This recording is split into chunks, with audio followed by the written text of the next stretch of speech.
Praise God. Lahat po na-bless sa Word of God na ating narinig na inatid ng ating Pastor Claudette Laab. Di ba po?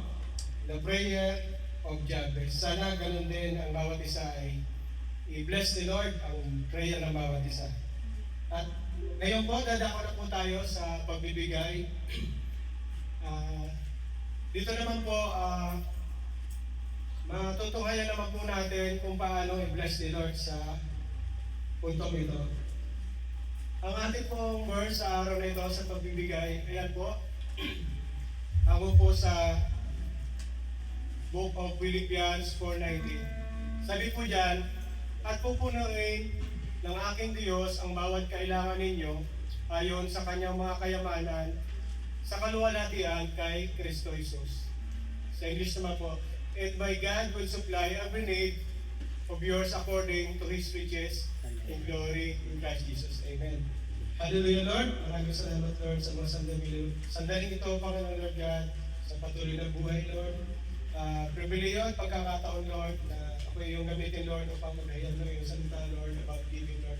Nawang salitang ito, Lord, ay tumingin sa aming mga puso't isipan, Lord, maging kapakinabagang sa aming mga espiritual. Amen. Handa na pong pagpalain ng bawat isa? Amen. Amen. At yun po, sabi ng ating Pastora Claudette Laab, kung paano pinagpala si Jabez. Bakit po pinagpala si Jabez? Sabi po doon, kasi his heart is aligned with God. Kailangan po yung ating mga puso ay naka-align sa ating Panginoon. Amen po ba? At yun, si Jabez po ay ginusto niya na maging honorable, useful, at faithful. Kaya po, sa about sa giving naman po, kailangan natin maging faithful dito. Kasi yung faithful sa pagbibigay, sabi nga doon, mayroon tayong sabi na the more you give, the more you will be blessed. Sabi po, amen po ba? At yun, dito sa Philippians 4:19, Paul reminded the believers that God is the true source of all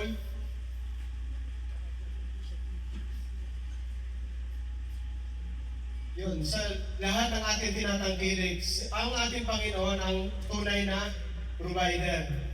Amen po? Amen. Kasi po, siya ang nagbigay ng lahat sa atin. Siya po ang may likha ng langit at lupa, kaya walang imposible sa Kanya na hindi niya may provide ang maliit mong pangangailangan. Amen po ba? Amen. Kailangan lang po natin maging faithful sa ating Panginoon. Ano po ba yung tagubilin ng ating Panginoon about sa giving? Meron din po tayong verse about sa giving kung paano yung magbigay tayo ng tama sa ating Panginoon. About po sa tithes, hindi na po natin discuss na po, sa word. Kung baga na sa atin yun, memorize na ng bawat isa yun. Di ba po, na dalhin natin yung ikapo natin sa bahay pa ng bahay kung saan tayo naglilingkod at kumakain ng salitang espiritual. At yun, tunay na bubuksan ng ating Panginoon ang durungawan ng langit at ibibigay sa inyo ang pagpapala na wala na kayong paglagyan. Gusto niyo po ba yun na yung pagpapala ay wala na kayong paglagyan? Amen. Amen. Praise God. At yun po, God is the source of all. He takes care of your physical, emotional, and spiritual necessities. Lahat po ng pangangailangan niyo, physical man, emotional, at spiritual, tanging ang Diyos lamang ang nakapagpupuno nito. Kapag po, di ba po ang tao ay talagang walang kakontentuhan, yung puso nila ay laging kulang, laging naghahangad, may trabaho na nga, naghahangad pa rin ng malaki. Pag mayroon ng malaki, magandang trabaho, nakakalimutan ng Diyos. Amen. Pero mula simula, nasa Pilipinas pa, Lord, pagpalain mo ako, Lord, bigyan mo ako ng trabaho at ako'y magiging faithful sa iyo. Nung binigyan na nila ng trabaho, nandito na sa Saudi, namingwit na namingwit. Ay ko po. Kaya yun, huwag natin kalimutan si Lord. Minsan, huwag natin ipagpalit si Lord sa mga labada natin. May tatawag ako sa aking mahal, kaya hindi ako makapag-charge. Marami tayong excuses. Paano kung si Lord na ang mag-excuse sa'yo? Kailangan ko nang bayaran yung bill ko, hindi ka na alisin ni Lord lahat ng source mo.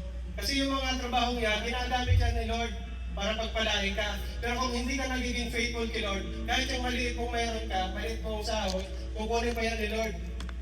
Kasi, pararanas ni Lord na wala kang magagawa without sa kanyang presence. Sabi nga sa Proverbs 15:29, the Lord is from the wicked, but He hears the prayer of the righteous. Kaya yon, pilitin natin, hindi natin dapat palang pilitin. Gawin natin, isa buhay natin na maging righteous. Kasi yung mga prayers ng righteous ay ina-answer ni Lord. Amen po ba? Amen.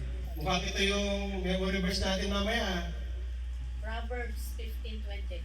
Yes, alam na po ng lahat. Ano po? The Lord is far from the wicked, but He hears the prayer of the righteous. Amen. Kaya yon, kung ang panalangin mo ay pagpalain, tayo na po ay magbigay sa ating Panginoon. Praise God. Thank you, Lord.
Lord, sa mga sandaling ito, Panginoon Lord God, pinagpapasalamat po namin, Lord, ang kaloob ng bawat isa, Panginoon Lord God.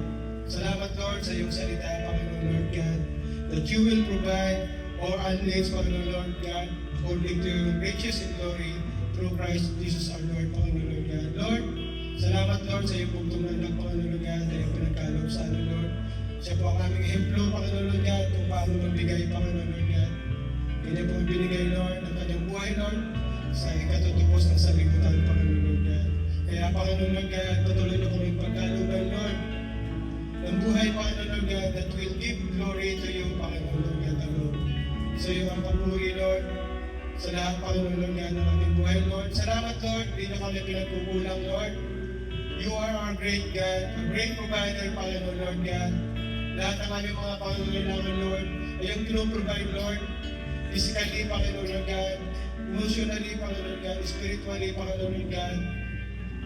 Tunay, Panginoon Lord God, wala kami magagawa, Lord, kung wala kayo sa aming tabi, Panginoon Lord God. Kaya salamat, Lord, Pagkalooban niyo ng puso ang bawat isa, kami Lord, na patuloy na magbigay Lord ng may kagalakan para sa inyo, Panginoon God. I pray namin sa aladang ito, Panginoon God, ay magamit Lord sa kapakinabangan Lord and for the rest of your kingdom dito sa namin, Panginoon Lord God. Patuloy mo palain Lord, DCFIM, abundantly, Panginoon God, at sa lahat ng ministry, Panginoon God, at sa lahat ng iyong simbahan dito sa mundo, Panginoon God, kayo maghari. In Jesus' name I pray. Amen. Thank you, Lord.